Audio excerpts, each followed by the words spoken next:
like to introduce our next speaker, Dr. Luke Martin from Emory University. He is the professor of radiology, and he's going to give us a talk on endovascular treatments for pulmonary embolus. Thank you very much. Most of the things we're asked to talk about at meetings like this are subjects that there is not very much data on, or level 1 data. And the pulmonary embolism doesn't fall into that category. There's a tremendous amount of very good data on pulmonary embolism, and I'm going to go over some of that with you today. I don't have any conflicts that would pertain to this talk, and I will be discussing non-approved use of devices. P is a serious business, as you know. It's got a very high incidence. The mortality on it is quite high. We have, in just my own personal experience, one of my secretary's husbands died after a hip replacement of a pulmonary embolism in the hospital. I went to the post-mortem examination on him. There didn't look like there could be a bit of oxygen that could ever get to the lungs. The pulmonary arteries were just packed solid with thrombus. And then just recently, within the last 6 months, one of our technologists, a 35-year-old young lady, died of a pulmonary embolism in the emergency room. They tried to resuscitate her and couldn't resuscitate her. So it happens to all of us. We see it so commonly. It's something that we deserve to know a little bit more about. I'm going to just, as a start, I'm just going to present this patient that I saw within the last year at one of our mid-city hospitals. A 34-year-old male admitted to the inner-city hospital with acute chest pain, hypoxia, and hypotension, and you can see this thrombus here in the pulmonary arteries. This is contrast for those of you that aren't used to looking at CT angiograms. This is contrast in parts of the heart and the vascular system, but this is thrombus in these main pulmonary arteries, and the thrombus acts like a cork, and the blood just can't get by. So I'm going to show you how we treated this patient, and then we'll talk about the different ways that we could have treated him. Received a call on the patient at 6:30 at night, and we ordered TPA, a 20 milligram bolus and a 30 milligram 2-hour drip to be started immediately. Nothing is immediate, as you know, working in hospitals. It took about an hour to get started and to receive the TPA, and then they gave the bolus and started the drip, and about 2 hours later, the patient actually reached the IR suite. And then it took us about 2 hours to get him on the table, get him prepared, do the procedure, and get him off the table. And so after that, after the TPA, the patient was placed on heparin. And the patient did quite well. This is what we did initially. We did a venocavogram. You can see that we're going from the internal jugular vein approach, and did a venocavogram. There, you can see there's thrombus down in the vena cava, placed a filter. Went ahead and did a pulmonary arteriogram, and I'm going to talk about scrubbing the pulmonary arteries with catheters. Now, this is just a 5 French omni-flush catheter. It's not the ideal catheter to use, but we came down and went in here, and you can see the catheters moving up and down in the pulmonary artery. And what it's trying to do is break up that thrombus and let it embolize peripherally. And so we've done that. We think that we've increased the perfusion a little bit on this, that you could argue that I've got rose-colored glasses. There are better catheters to use than this 5 French catheter, and these are pulmonary artery catheters, and they're 6 and 7 French. Here is a Van Almen catheter, and this is a Montefiore catheter, and this is a Grolman catheter, and these are stiffer and much better to use. In the case that the catheter that I had to use, I had to put a stiff wire into it to try to give it more body.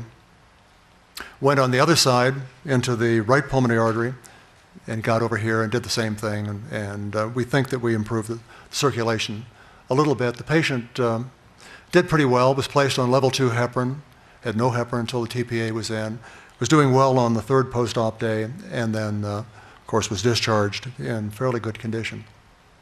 The endovascular treatment of pulmonary embolism really includes anticoagulation, thrombolysis, and the thrombolysis can either be given peripherally, as we did in this case, or it can be given through a catheter directed into the clot, and it can be done with mechanical assistance. And one of the ways of assisting mechanically is breaking up the clot the way that we did in that case with the pulmonary artery catheter that we were running around. Or you can treat with mechanical assistance alone, or you can do a surgical thrombectomy. And of course, the surgical thrombectomy isn't actually an endovascular therapy, but it should also be considered.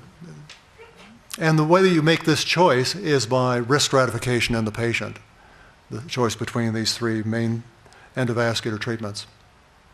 And there's a tremendous amount of level 1 data on all of this. If we take a look in a PubMed search, we can see that there are over 6,000 articles on acute pulmonary embolism, and mechanical thrombectomy has 600 articles. And if we took a look at acute PE in randomized controlled trials, there are over 1,000 of these randomized controlled trials. So there's a tremendous amount of this level 1 data. If we take a look at massive pulmonary embolism, which we were talking about in the patient that I just presented, and a randomized controlled trial, there are 53 of them. We're lucky to have 1 or 2 in other areas. Now, if we look at mechanical thrombectomy, let me get back there. Mechanical thrombectomy with that assistance and massive pulmonary artery embolism and randomized controlled trial, there aren't any. And so that's a point of contention and something that we may have to discuss. If we take a look at the level 1 data, the thing that's the most striking is that there's no survival benefit to treating a submassive pulmonary embolism with thrombolytic rather than heparin infusion. The patient, there's no survival benefit. Now, so we have to distinguish between a massive and a pulmonary embolism that's not massive. So the symptoms of a massive pulmonary hypertension include significant and persistent hypotension, hypoxia, hypoxemia, and shock. And the signs, the clot burden obstructs the flow of the central pulmonary artery branches, as I mentioned in that other case, and it acts like a cork, preventing the blood from getting into the peripheral pulmonary arteries. Develops, the right heart starts to fail and enlarge. There are large perfusion defects on the computed tomographic angiogram or nuclear scan in the lungs. There's free-floating right ventricular thrombus may be seen. The right heart pressures can be so high that they may reopen the foramen ovale. Usually the left ventricle is much larger than the right, but in this case the right ventricle becomes as large or larger than the left, and the interventricular septum becomes bowed toward the left. And so if we take a look at this, here's another case of a massive pulmonary embolism. You can see this horrendous clot burden that's occurring. You can see this, on this case, you can see this bowing of the interventricular septum toward the small left ventricle. Here's that large right ventricle I was talking about, and of course in an echo study, bowing of the interventricular septum and the right ventricle becoming larger than the left. I don't know very much about the EKG findings, but I've been told anyway that the cardiologists are very comfortable in taking a look at right heart strain with EKG. So there's no evidence that thrombolytic infusion through a catheter placed directly into the clot confers a greater benefit than a peripheral venous injection. So why do it? I mean, why take the time to go to the cath lab and stick a catheter into the pulmonary artery and infuse a thrombolytic agent when you can just go ahead and give it in a peripheral IV? It's much more costly and time consuming to do it by the catheter method. And level 1 data also tells us that IVC filters, as Dr. Link just said, they decrease recurrent hypertension, pulmonary embolism, but they cause an increase in recurrent DVT, and they do not improve survival. So there's no level 1 data that suggests that IVC filters are of benefit in these patients.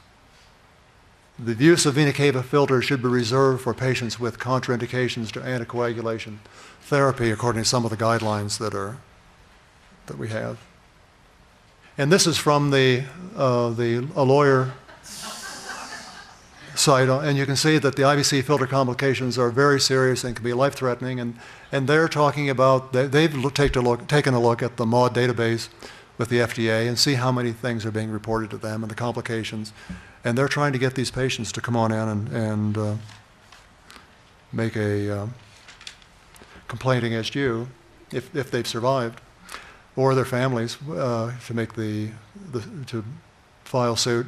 And the caveat really is that if you're going to put a filter in, don't forget to remove them when the treatment is completed, if at all possible.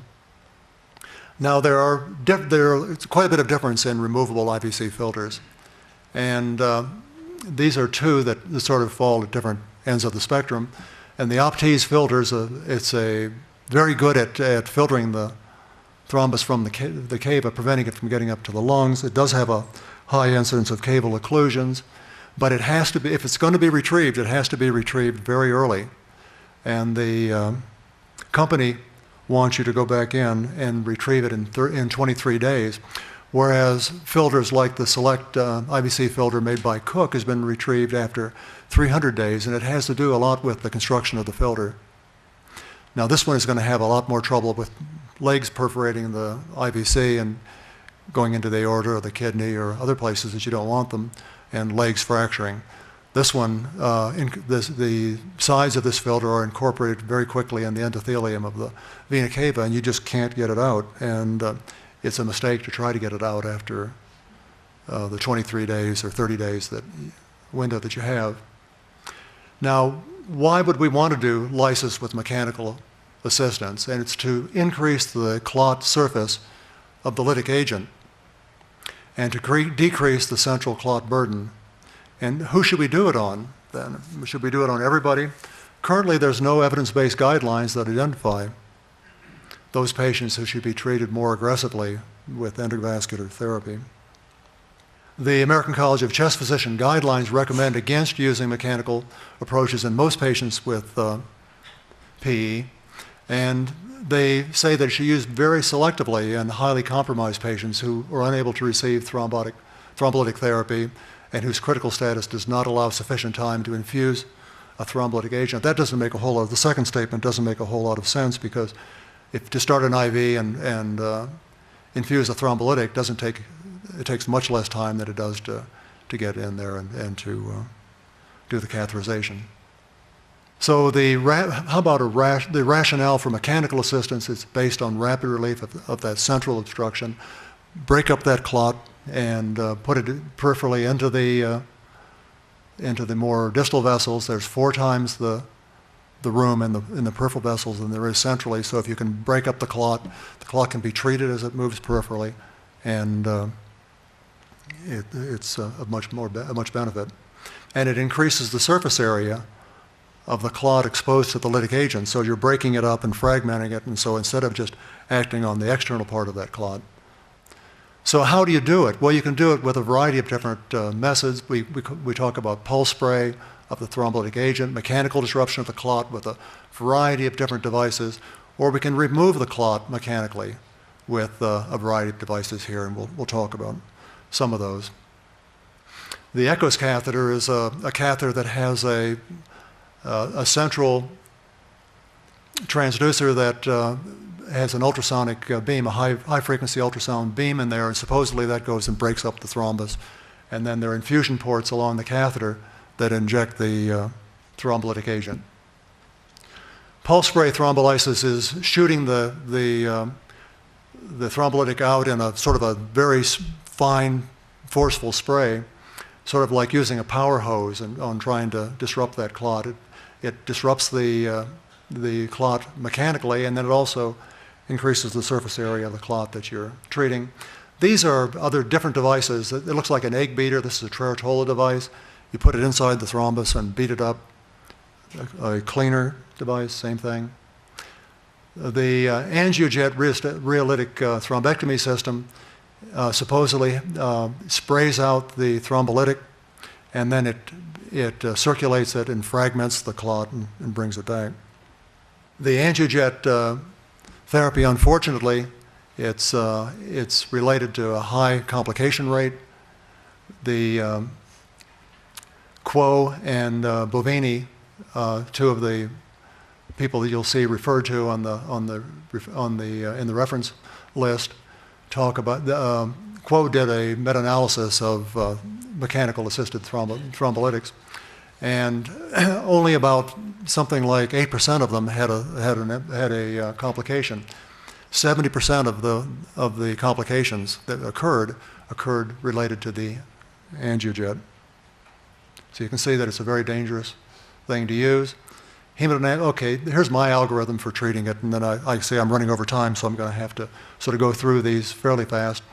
But in a hemodynamically stable patient on room air without vasopressors, you confirm the diagnosis, exclude free-floating thrombus either by a non-invasive study or a vena cavagram, place a filter if there's vena cava thrombus that might, and treat with anticoagulation.